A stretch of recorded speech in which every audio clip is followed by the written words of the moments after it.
We surveyed 1,000 young guys across the US, age 18 to 29, and here's what we found. Overall, about half of young men report that they, quote, often feel lonely. For context, that is a little bit higher than kind of the general population overall. Not super high, but loneliness obviously is a factor that everybody experiences.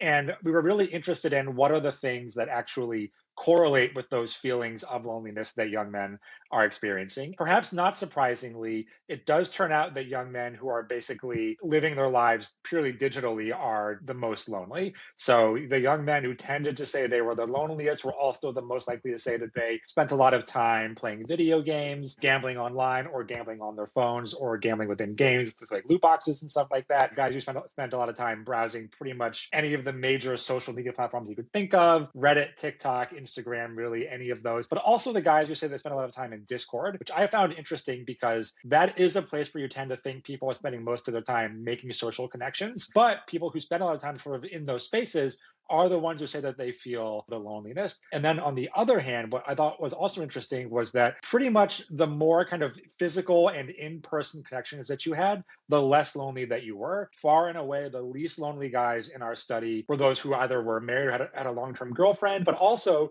those who went to church every week said that they were much less lonely than the general population of young men, which is interesting. So in some of the data, some of that is going to look like young men who are more conservative are less lonely, but the data actually show that it's quite a bit more complicated than that. So for example, what surprised me was that young men who say that they are fans, for example, of Andrew Tate, these guys who we associate with male loneliness and all that stuff, actually aren't themselves lonely, any more or less lonely than other people. It really seems to be like there's this factor of having like actual, real, physical, in-person interactions that are the best bulwark against loneliness compared to other things.